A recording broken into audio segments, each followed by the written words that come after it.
जहां तक विनेश फोगाट का सवाल है, ये कोई पक्ष और विपक्ष का सवाल नहीं है, यह देश का सवाल है। भारतीय खेल को आगे बढ़ाने का विषय है जिसके साथ सब लोग भावनात्मक तरीके से जुड़े हुए हैं और भावनाओं के साथ विनेश के साथ खड़े हैं। The opposition does not have any solid issue। Vinesh Phogat की ओलंपिक से बाहर होने पर स्वास्थ्य मंत्री जेपी नड्डा ने कहा कि पूरा देश उनके साथ है। स्वास्थ्य मंत्री ने कहा कि ये देश का सवाल है, पूरा देश उनके साथ खड़ा है। दुर्भाग्य है कि इसे भी हम पक्ष और विपक्ष में बांटने का प्रयास कर रहे हैं। राज्यसभा में बोलते हुए केंद्रीय मंत्री जेपी नड्डा ने कहा कि पूरा देश विनेश फोगाट के साथ खड़ा है। पीएम ने कल उन्हें चैंपियन ऑफ चैंपियंस कहा और पीएम की आवाज 140 करोड़ लोगों की आवाज है। दुर्भाग्य से हम इसे सत्ता पक्ष और विपक्ष के बीच में बांट रहे हैं। दुर्भाग्य से विपक्ष के पास कोई ठोस मुद्दा नहीं है जिस पर वे चर्चा करना चाहते हैं, जिसके लिए सत्तारूढ़ दल तैयार है। मैं आपको आश्वस्त करना चाहता हूं कि भारत सरकार, खेल मंत्रालय और आईओसी ने सभी मंचों पर निवारण का प्रयास किया है। आइए आपको सुनाते हैं क्या कुछ कह रहे हैं संसद में जेपी नड्डा। जहां तक विनेश फोगाट का सवाल है, यह कोई पक्ष और विपक्ष का सवाल नहीं है, यह देश का सवाल है और सारा देश उनके साथ खड़ा है। ये भारतीय खेल को आगे बढ़ाने का विषय है जिसके साथ सब लोग भावनात्मक तरीके से जुड़े हुए हैं और भावनाओं के साथ विनेश के साथ खड़े हैं।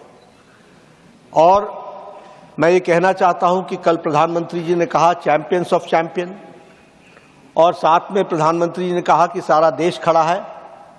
मुझे लगता है, और मुझे ही नहीं लगता, सारे देश को लगता है कि ये आवाज प्रधानमंत्री की आवाज 140 करोड़ देशवासियों की आवाज है।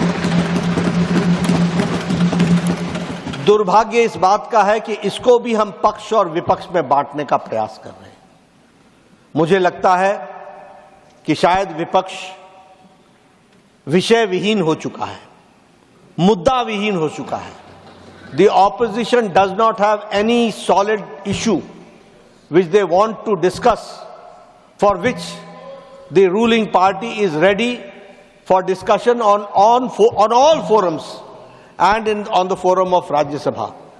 लेकिन जब सारा देश इस विनेश के साथ खड़ा है तो मुझे लगता है, और जो भी प्लेटफॉर्म्स थे और हैं, उन सारे पर रिड्रेसल का प्रयास भारत की सरकार और खेल मंत्रालय और ओलंपिक एसोसिएशन के हमारे नुमाइंदों ने किया है। इस बात का मैं विश्वास दिलाना चाहता हूं। इसलिए भावनाओं पर कंट्रोल करना, भावनाओं को सीमित रखना और अपने विवेक से काम करना, यह इस समय की आवश्यकता है।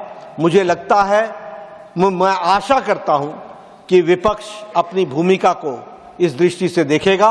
एक बार आपको जिस तरीके से आपके चेयर को आघात पहुंचा है, यह सच में निंदनीय है, ऐसा मैं कहना चाहूंगा। आपको बता दें कि विनेश फोगाट को पेरिस ओलंपिक में अयोग्य ठहराए जाने के बाद विपक्ष ने राज्यसभा से वॉकआउट कर दिया है।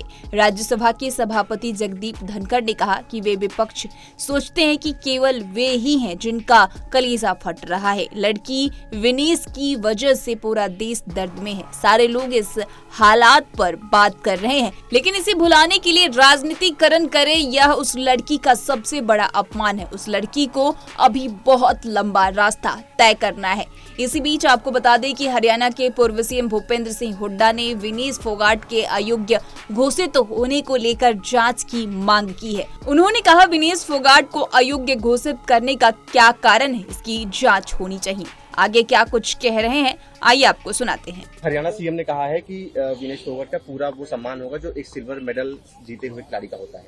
मैं इस बात से सहमत नहीं हूँ। पूरा सम्मान होना चाहिए जो गोल्ड मेडल जीते हुए होता है। तो उसके साथ जाती है तो गोल्ड मेडल की पक्की वो लेती है, पक्का गोल्ड मेडल लाती है। इतना उसमें वो हौसला था और बहुत अच्छी वो थी।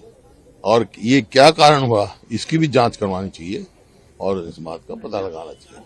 सर, अगर आप होते उनकी जगह पे तो क्या आपकी तरफ से क्या सम्मान को दिया जाता सर? आज राज्यसभा की सीट खाली हो रही है, मेरी अगर मेजोरिटी होती तो राज्यसभा में भेजता ताकि सारे देश को प्रोत्साहन मिलता खिलाड़ियों को। जो उन्होंने संन्यास लिया सर, उसको लेकर क्या कहेंगे कि उन्होंने कहा कि मैं हार गई, कुश्ती जीत गई? वायुसेना वो जीती हुई थी भाई वो, और यही इसी बात की जांच मांग रहे हैं। इस तरह की तमाम अपडेट्स के लिए पंजाबकेसरी.com को लाइक, शेयर, सब्सक्राइब करना न भूलें। धन्यवाद।